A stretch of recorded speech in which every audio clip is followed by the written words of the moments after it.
Today, I want to talk about purpose. But I'm not here to give you the standard commencement about finding your purpose. We're millennials. We try to do that instinctively. Instead, I'm here to tell you that finding your purpose isn't enough. The challenge for our generation is to create a world where everyone has a sense of purpose. One of my favorite stories is when JFK went to go visit the NASA Space Center, and he saw a janitor holding a broom, and he asked him what he was doing, and the janitor replied, "Mr. President, I'm helping put a man on the moon." Purpose is that feeling that you are a part of something bigger than yourself, that you are needed, and that you have something better ahead to work for. Purpose is what creates true happiness. And you are graduating at a time when this is especially important. When our parents graduated, that sense of purpose reliably came from your job, your church, your community. But today, technology and automation are eliminating many jobs. Membership in a lot of communities has been declining, and a lot of people are feeling disconnected and depressed and are trying to fill a void in their lives. As I've traveled around, I've sat with children in juvenile detention and opioid addicts who've told me that maybe their lives would have turned out differently if they just had something to do, an after-school program or somewhere to go. I've met factory workers who know their old jobs aren't coming back and are just trying to find their path ahead.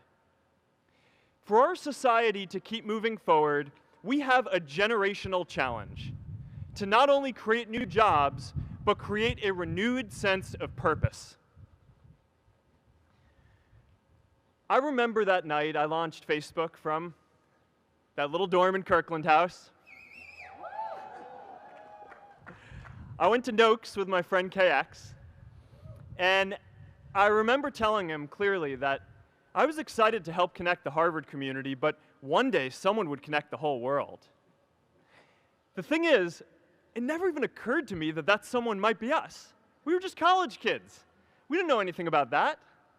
There were all these great big technology companies with all these resources, and I just assumed one of them would do it. But this idea was so clear to us that all people want to connect. So we just kept working on it, day after day after day. And I know that a lot of you are going to have your own stories just like this. A change in the world that seems so clear that you are sure someone else is going to do it. But they're not. You will. But it's not enough to have that purpose yourself. You also have to create a sense of purpose for others. And I found that out the hard way. You see, my hope was never to build a company. I wanted to have an impact. And as all these people started joining us, I just assumed that that's what they wanted to do too. So I never took the time to explain what it was that I hoped we'd build. A couple years in, some big companies wanted to buy us. I didn't want to sell. I wanted to see if we could connect more people. And we were building the first version of Newsfeed at the time, and I thought, if we could just launch this, it could change how we all learn about the world. Nearly everyone else wanted to sell. Without a sense of higher purpose, this was their startup dream come true, and it tore our company apart.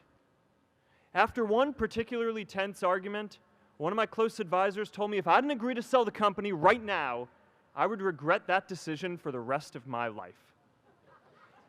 Relationships were so frayed that within a year or so, every single person on our management team was gone. That was my hardest time leading Facebook. I believed in what we were doing, but I felt alone. And worse, it was my fault. I wondered if I was just wrong, an imposter, a 22-year-old kid who had no idea how things actually worked. Now, years later, I understand that is how things work when there's no sense of higher purpose. So it's up to all of us to create it so we can all keep moving forward together. And today, I want to talk about 3 ways that we can create a world where everyone has a sense of purpose. by taking on big, meaningful projects together, by redefining equality so everyone has the freedom to pursue their purpose, and by building community all across the world. So first, let's take on big, meaningful projects. Our generation is going to have to deal with tens of millions of jobs replaced by automation like self-driving cars and trucks. But we have the potential to do so much more than that. Every generation has its defining works. More than 300,000 people worked to put that man on the moon, including that janitor. Millions of volunteers immunized children around the world against polio, and millions of more people built the Hoover Dam and other great projects. And now it's our generation's turn to do great things. Now I know, maybe you're thinking, I don't know how to build a dam. I don't know how to get 1 million people involved in anything. Well, let me tell you a secret. No one does when they begin. Ideas don't come out fully formed. They only become clear as you work on them. You just have to get started. If I had to know everything about connecting people before I got started, I never would have built Facebook. Movies and pop culture just get this all wrong. The idea of a single eureka moment is a dangerous lie. It makes us feel inadequate because we feel like we haven't had ours yet. And it prevents people with seeds of good ideas from ever getting started in the first place. Oh, and you know what else movies get wrong about innovation? No one writes math formulas on glass, okay? All right? That's not a thing, okay? It's really good to be idealistic, but be prepared to be misunderstood. Anyone working on a big vision is going to get called crazy, even if you end up right. Anyone taking on a complex problem is going to get blamed for not fully understanding it, even though it's impossible to know everything up front. Anyone taking initiative will always get criticized for moving too fast because there's always someone who wants to slow you down. In our society, we often don't take on big things because we're so afraid of making mistakes that we ignore all the things wrong today if we do nothing. The reality is, anything we do today is going to have some issues in the future. But that can't stop us from getting started. So what are we waiting for? It is time for our generation-defining great works. How about stopping climate change before we destroy the planet and getting millions of people involved, manufacturing and installing solar panels? How about curing all diseases and getting people involved by asking volunteers to share their health data, track their health data, and share their genomes? You know, today, our society spends more than 50 times as much treating people who are sick as we invest in finding cures so people don't get sick in the first place. It makes no sense. We can fix this. How about modernizing democracy so everyone can vote online?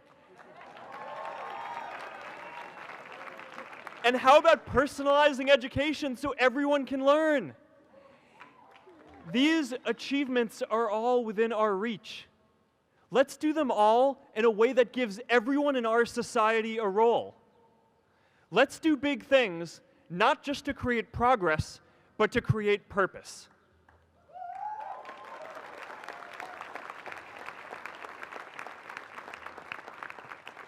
So taking on big, meaningful projects together is the first thing we can do to create a world where everyone has a sense of purpose.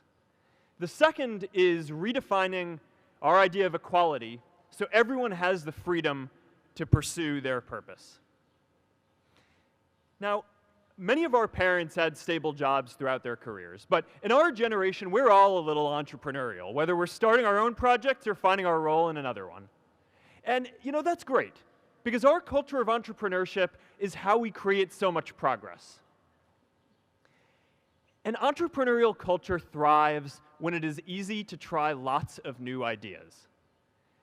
Facebook wasn't the first thing I built. I also built chat systems and games, study tools and music players, and I'm not alone.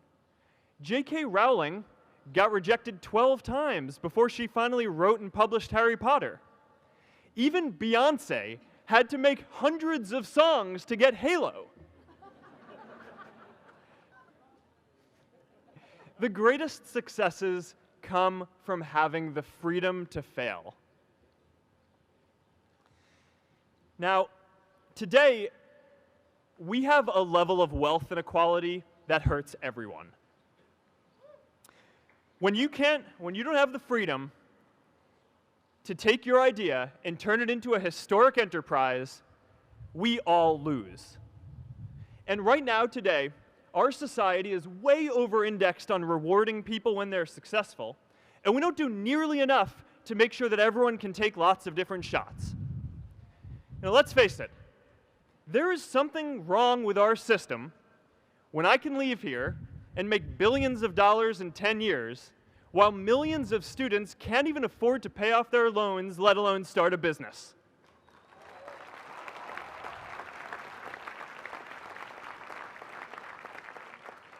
Look, I know a lot of entrepreneurs, and I don't know a single person who gave up on starting a business because they were worried they might not make enough money. But I know too many people who haven't had the chance to pursue their dreams because they didn't have a cushion to fall back on if they failed.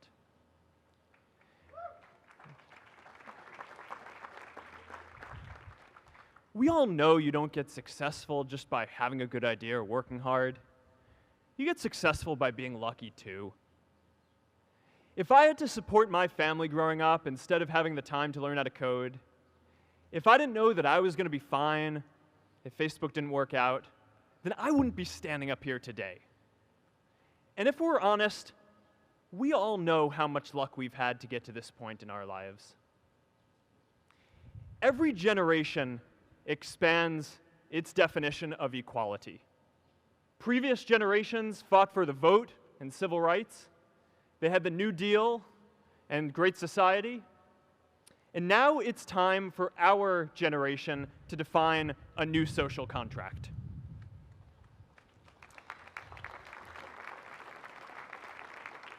We should have a society that measures progress not just by economic metrics like GDP, but by how many of us have a role we find meaningful. We should explore ideas like universal basic income to make sure that everyone has a cushion to try new ideas.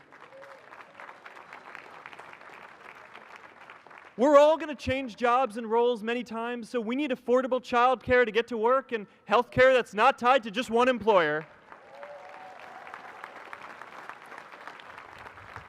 And we're all going to make mistakes.